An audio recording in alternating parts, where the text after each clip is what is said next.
Baik, bismillahirrahmanirrahim. Assalamualaikum warahmatullahi wabarakatuh. Alhamdulillahirabbil alamin, wassalatu wassalamu ala asrofil anbiya'i wal mursalin wa ala alihi wa sahbihi ajma'in, amma ba'd. Pertama dan yang paling utama, marilah kita panjatkan puja dan puji syukur kita ke atas kehadiran Allah Subhanahu wa taala, yang mana atas rahmat dan hidayahnya lah sehingga kita dapat beraktivitas sebagaimana mestinya walaupun masih di dalam masa pandemi COVID-19. Kita berdoa bersama semoga COVID-19 ataupun pandemi ini segera berlalu. Salawat besertakan salam tak lupa kita hadiahkan kepada junjungan kita, yakni baginda Nabi besar Muhammad Sallallahu Alaihi Wasallam, dengan melafazkan Allahumma sholli ala Sayyidina Muhammad wa ala ali Sayyidina Muhammad. Assalamualaikum ya Rasulullah. Perkenalkan, saya Emil Arifin dari program studi pendidikan sejarah semester 4 angkatan 2020 dengan NIM 2005-111-083 akan memberikan presentasi mengenai ujian tengah semester mata kuliah sejarah Asia Selatan, yang mana pada mata kuliah ini diampu oleh Bapak Nurdiansyah MPD dan Bapak Dr. Ahmad MP. Baik, izinkan saya untuk menyampaikan beberapa jawaban yang telah saya simpulkan sendiri. Baik, yang pertama itu mengenai jelaskan bagaimana pentingnya sejarah Asia Selatan sebagai sarana untuk memahami sejarah Indonesia dan mengemukakan bukti serta penalaran Anda.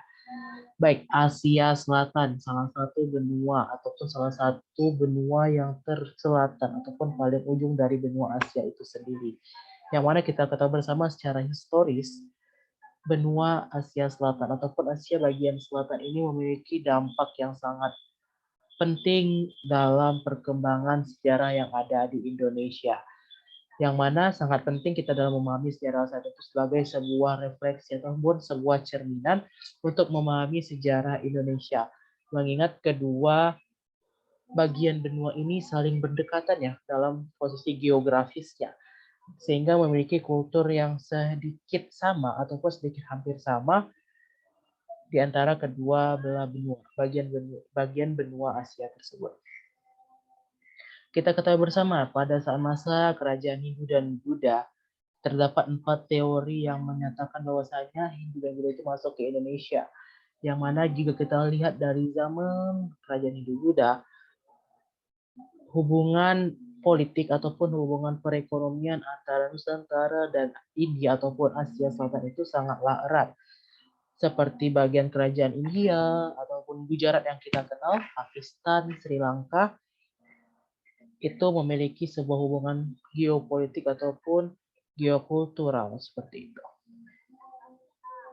Hubungan ini terus berlanjut hingga negara-negara yang ada di bagian Asia Selatan itu yang kita dapat sebutkan satu-satu itu ada India, Nepal, Afghanistan, Bangladesh, Pakistan, hingga Bhutan. Itu dari segi bidang pendidikannya itu dapat terjalin dengan Indonesia semenjak pasca kemerdekaan, dan juga hubungan kita dengan Asia Selatan itu mulai semakin erat ketika terjadinya KTT, konferensi tingkat tinggi, yang dalam namanya Konferensi Asia Afrika yang pertama kali terjadi di Bandung.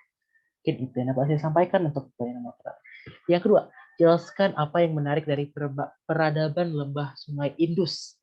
Lalu identifikasi dengan ditinjau dari aspek sosial, ekonomi, dan agama. Peradaban lembah Sungai Indus itu termasuk salah satu peradaban tertua yang ada di Asia Selatan terutama.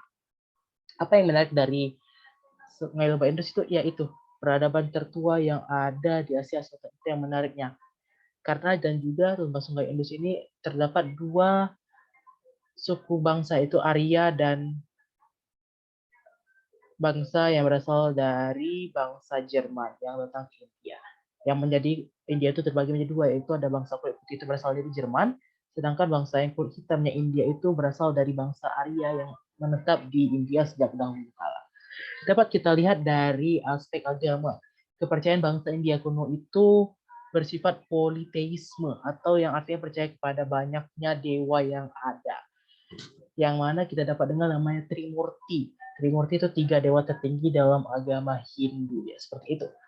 yang mana tiap-tiap dewa itu memiliki karakter dan kekuatan dan kesuciannya yang berbeda masing-masing.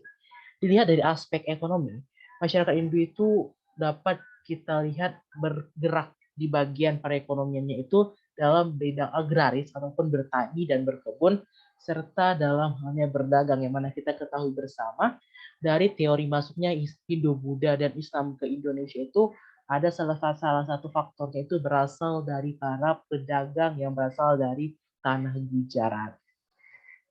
Dan juga Sungai Indus ini menjadi sebuah faktor penting kenapa terjadinya pertanian dan perdagangan, dikarenakan setiap peradaban itu pasti tidak akan jauh ya dari yang namanya sungai, karena sungai itu sebuah sumber peradaban.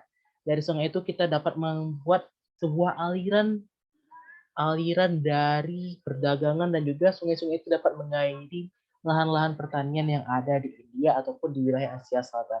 Sedangkan dari aspek sosial, yang menarik dari peradaban lembah Sungai Indus itu adalah akulturasi dua peradaban. Peradaban yang mana lembah Sungai Sindur itu didukung oleh bangsa Drawida. Bangsa Drawida, mohon maaf. Bangsa yang ada di Asia Selatan itu terbagi dua, bangsa Drawida dan bangsa Arya. Peradaban Dravida ini terungkap berkat dari apa sih bahasanya?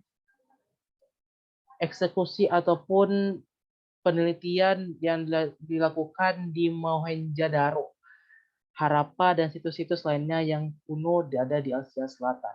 Sedangkan peradaban bangsa Arya itu dapat kita ketahui dari lagu-lagu pujaan-pujaan yang ada dalam kitab mereka. Lagu ini pun dikenal dengan nama Kitab Weda. Jadi seperti itu. Keunikannya itu dari lembah Sungai Indus itu terdapat dua bangsa yang mendiami bangsa Asia Selatan. Itu ada bangsa Drawida dan bangsa Arya. Bangsa Drawida itu adalah bangsa asli dari India, sedangkan bangsa Arya itu berasal dari Jerman. Seperti itu. Kita lanjutkan ke pertanyaan ketiga. Jelaskan perbandingan proses Islamisasi di India dengan Nusantara serta pengaruhnya pada masyarakat. Proses Islamisasi di India, terkhususnya di Asia Selatan itu, dan berjayanya dimulai sejak berjayanya Khalifah ataupun dinasti Umayyah yang memperluas wilayah kekuasaannya, tidak hanya di tanah Arab ataupun daerah Timur Tengah, melainkan dari benua bagian barat hingga benua bagian timur.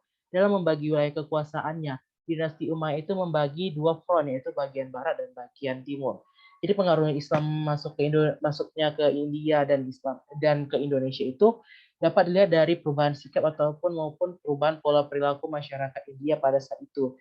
Yang mana tadinya itu masih kacau berantau ataupun kacau balau ya.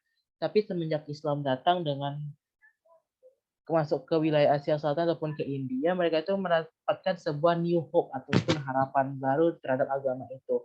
Kemudian memberikan jalan keberlanjutan bagi para pedagang. Nah, kita akan berbicara mengenai teori masuknya Islam ke Indonesia. Berarti itu menyinggung masalah teori Gujarat. Yang mana bukti-bukti dari teori Gujarat itu adanya batu nisan dari makam Fatimah binti Maimun. Serta juga para pedagang ini tidak hanya membawa perdagangannya saja, tetapi mereka juga membawa kultur yang ada berasal dari mereka, yang mana itu tercampur dari kultur bangsa Arab dan juga bangsa India. Seperti itu. Yang mana dari pedagang Gujarat ini tidak hanya singgah ya, maksudnya cuma tidak hanya berdagang, tapi pada akhirnya mereka akan menetap di Indonesia. Yang mana dalam proses Islamisasi di Indonesia itu terkenal akan 4. Yang pertama itu adalah perkawinan, perdagangan, tasawuf, dan seni. Seperti itu. Dan juga yang terakhir itu ada namanya pendidikan, yang mana setiap aspek peradaban itu tidak akan terlepas dari yang namanya pendidikan. Sedangkan untuk di bidang kebagian pengaruh masyarakat ya bakalan terjadi yang namanya akulturasi budaya dan asimilasi budaya. Contohnya seperti budaya Tabui di Sumatera Barat, seperti bangunan arsitektur Masjid Kudus, seperti itu. Oke, kita lanjutkan ke yang berikutnya. Yang keempat, jelaskan bagaimana pengaruh Islam masa kerajaan Delhi serta kebukaan hasil budaya dan peradaban di masa itu. Pengaruh Islam pada masa kerajaan Delhi ya, bertepatan di New Delhi-nya langsung, itu sangat besar dapat dilihat dari berbagai bidang ataupun berbagai aspek. Di antaranya itu ada adat Sati Daho sampai akhirnya Oh, maksudnya itu dilarangnya adat sati dahu. Akhirnya dilarang secara resmi karena itu dianggap sangat tidak sesuai dengan agama. Dan juga pada saat itu tidak ada sistem perkastaan yang mana kita kenal di India sangat kental akan sistem kasta tersebut. Tapi pada saat Islam berkembang di kerajaan Delhi, sistem kasta itu pun dihapuskan. Islam juga masih bertahan di India, sangat lama bertahannya walaupun mereka menjadi sebuah minoritas ataupun menjadi sebuah bagian kecil di India tersebut. Namun di beberapa wilayah India bagian utara itu masih menjadi sebagai mayoritas, yang mana bakalan kita kenal sebagai pembagian wilayah Asia Selatan itu antara India dan Pakistan. Yang mana kita kenal Pakistan itu adalah wilayah Islamnya India, sedangkan India itu bagian Hindunya. Seperti itu yang akan kita kenal dalam istilah. Yang mana kita dapat lihat ya, kayak di bagian utara itu ada namanya negara Pakistan dan Bangladesh. Kita jelaskan berikutnya, jelaskan dampak kolonialisme Inggris terhadap masyarakat India dengan melihat pola kolonialisme di Indonesia. Dampak yang pertama, itu pendidikan yang dibuat Inggris itu semata-mata hanya untuk kepentingan perusahaan East Indian Company sebagai menjalankan administrasi perusahaan itu sama dengan politik etis Hindia Belanda dalam memberikan pendidikan di Indonesia, yang mana hanya bertujuan sebagai untuk memenuhi tenaga kerja di bagian administrasi perkantoran di masa penjajahan kolonialisme Inggris dan di India dan di Hindia Belanda itu di Nusantara seperti itu. Dampak yang berikutnya itu para petani itu harus menanam tanaman yang memiliki komoditi yang paling tinggi nilai ekspornya ataupun memiliki keuntungan yang tinggi di daerah Eropa sana seperti kopi, Cina, cengkeh, dan lain sebagainya. Berikutnya itu selain Inggris itu bukan hanya memberikan pendidikan, tapi mereka juga mencari keuntungan gitu di daerah India. Karena selain kita tahu bahwasanya dia itu juga memiliki banyak-banyak rempah-rempah ya yang sangat memiliki komoditas tinggi di bagian Eropa sana. Yang berikutnya itu Inggris tidak hanya menjajahnya, tapi mereka juga membangun infrastruktur untuk mempermudah dalam perdagangan seperti membangun jalan, membangun pelabuhan, dan lain sebagainya. Sedangkan di Belanda itu menjajah Indonesia itu kita juga memiliki hal yang sama untuk mempermudah alur perdagangan. Mereka membangun pelabuhan, membangun jalan anyar pendaratan yang kita kenal sampai sekarang seperti itu. Berikutnya itu, deskripsikan bagaimana faktor pendorong konflik hegemoni antara nasionalis Muslim dan nasionalis Hindu di India. Yang mana terjadinya konflik ini akan menyebabkan terpecahnya India menjadi dua. Yang mana bagian India bagian utara mayoritasnya itu akan menjadi sebuah negara yang namanya negara Pakistan, sedangkan bagian bawahnya itu akan menjadi negara India yang sekarang. Konflik itu terjadi secara horizontal. Horizontal berarti antara masyarakat ini dengan masyarakat ini, bukan berarti vertikal. Vertikal yang mana kita kenal itu antara masyarakat dengan pemerintahannya. Tapi di India itu terjadi konflik horizontal antara dua kelompok, yang mana nasionalis Muslim dan nasionalis Hindu. Yang mana konflik ini bukan hanya sekedar konflik biasa ya, ataupun konflik yang dalam jangka pendek, tapi konflik ini sudah sangat lama dan sudah sangat berlarut-larut. Yang mana kita ketahui bersama di India itu 80% itu bermayoritas agama Hindu. Sedangkan 14%-nya itu memeluk agama Islam dan sisanya itu menganut kepercayaan lain. Namun setelah pemisahan India-Pakistan pada tahun 1947, masih banyak penduduk baik penduduk Islam maupun Hindu enggan pindah dari Pakistan. Karena ya begitu, mereka itu mencintai tanah airnya walaupun negara telah berpisah menjadi kayak negara India dan Pakistan. Alasan konflik yang muncul itu karena umat Hindu dan Muslim itu menggunakan titik rujukan yang berbeda ketika menggunakan sejarah yang tidak dapat disesuaikan dengan sistem kasta umat Hindu, yang mana Islam tidak mengenal sistem kasta ya teman-teman sekalian. Sedangkan Hindu itu sangat kental ataupun sangat paham mengenai sistem kasta tersebut.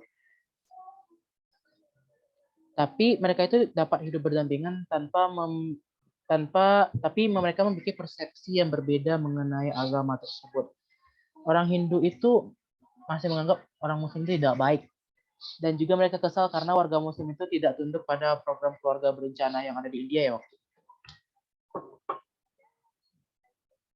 Yang mana perselisihan ini terus berlarut-berlarut. Pada tahun 1984, sekitar 3.000 orang itu dari kelompok Sikh itu tewas dalam huru-hara yang dipicu oleh pembunuhan Perdana Menteri India Gandhi, Mahatma Gandhi ya, dilakukan oleh dua pengawalnya yang berasal dari kelompok Sikh. Maka karena dari itu memicu konflik yang lebih panas hingga terjadinya pertumpahan darah sebanyak itu. Sedangkan pada Desember tahun 1992 India itu berusaha membangun reputasi sebagai negara sekuler itu kembali tercoreng karena ribuan yang namanya sekuler tidak mencampur agama dalam pemerintahan. Yang mana kelompok Hindu garis keras itu menyerbu sebuah masjid di Ayodhya di utara India, di mana organisasi ini fundamentalis Hindu ingin membangun sebuah kuil untuk menghormati Dewa Rama. Mungkin itu yang dapat saya sampaikan mengenai ujian semester kali ini. Mohon maaf apabila ada kesalahan kekurangan kata, karena kesempurnaan itu milik Allah SWT dan kekurangan itu berasal dari saya sendiri. Saya akhiri dengan wassalamualaikum warahmatullahi wabarakatuh dan salam sejahtera untuk kita semua.